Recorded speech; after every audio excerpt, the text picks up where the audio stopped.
Actually தர்காவுடைய road நெருங்கிடுச்சு, தர்கா நெருங்கிடுச்சு. கூட்டம் எல்லா ஊரிலும் போயும் கூட்டம் தாங்க முடியல. நம்ம கூட்டத்துக்கு முன்னாடி வந்துட்டுருக்கோம். மேலே ஒரு போலீஸ் கூட நின்று வாட்ச் பண்ணிட்டு இருக்காரு கூட்டத்தை. எல்லாத்தையும் கேமராவில் வாட்ச் பண்ணுறாங்க. பாக்கி அவங்கவுங்க வீட்டு மாடியிலேருந்து பார்க்குறாங்க. ஃபயருக்காக பயந்து அவங்க லைட்லாம் அடைச்சிட்டாங்க, எல்லா இடத்துலையும் அடைச்சிருக்காங்க. நான் ஒரு மனோராவுடைய ரோட்டை வந்தாச்சு, போயிட்டு இருக்குது.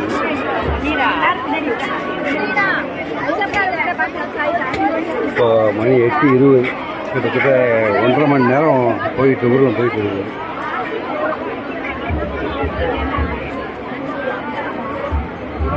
கூட்டம் கட்டுக்கிடங்கல. இது நாங்கள் போயிட்டு தர்காவை தாண்டி நாங்கள் ஒரு ரோட்டில் பைக்கை நிறுத்திட்டோம். அங்கேருந்து எடுத்து நாங்கள் சாப்பிட போனோம். டின்னர் சாப்பிட போயிட்டு அதே பிறகு நாங்கள் கிளம்பணும். அப்படி ஒரு 10 மணி ஆகும்னு நினைக்கிறேன்.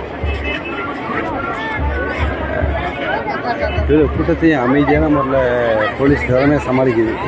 தமிழக போலீஸுக்கு வாழ்த்துக்கள், தமிழக அரசுக்கு நன்றி.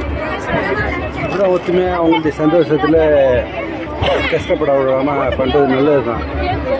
ஒரு 4-5 வருஷத்துக்கு முன்னாடி ஒரு மன்னார்குடியில் பொங்கலோ தீபாவளியோ தெரில, அந்த ஃபங்க்ஷன் வேடிக்கை பார்க்குறதுக்காக போயிருக்கேன். ஒரு ராங் ரூட்டில் வந்துட்டாப்ல அப்படிங்கிறதுக்காக அந்த டிரைவரை மண்டை உடம்புலன்னு சொல்லிட்டு ஒரு அதிகாரி அடித்து நுமுக்குறாரு. அது ஒரு பெரிய பரிதாபமாக இருந்துச்சு. மறுநாள் அவர் கொண்டாட போகிறாரு, சந்தோஷத்தை கொண்டாட போகிறாரு. ஒரு ஃபெஸ்டிவல் நேரத்தில் தவறு பண்ணிட்டாங்கன்றத கூட விட்டு கொடுக்காமல் அப்படி தாக்குனாங்க. அப்படி இல்லாமல் இந்த ஃபெஸ்டிவலில் மக்கள் அட்டடிக்கிட்டு அலம்பல் பண்ணுறாங்க. போலீஸ் அதிகாரிகள் பொறுமையாக செய்கிறாங்க. ரொம்ப வாழ்த்துக்கள். அதை செய்யக்கூடிய தமிழக கவர்மெண்ட்டுக்கு ரொம்ப நன்றி.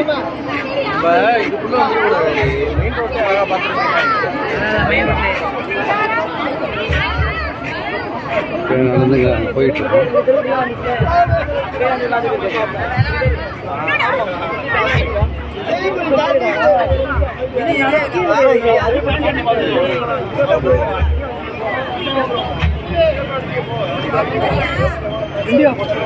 போலீஸ் ரிமோட் மூலயமா பார்க்குறாங்க, வண்டி வாட்ச் பண்ணுறாங்க. இங்கே போலீஸ் மேலேருந்து வாட்ச் பண்ணுறாங்க. இது ஒரு தெரு, இந்த தெருன்னு சில தெரு கடற்கரை போகிற வழின்னு நினைக்கிறாங்க. கடற்கரை போகிற தெரு அது பாதுகாப்பு வாகனம், போலீஸ் வாகனம் நின்று வாட்ச் பண்ணுற இடம் அது.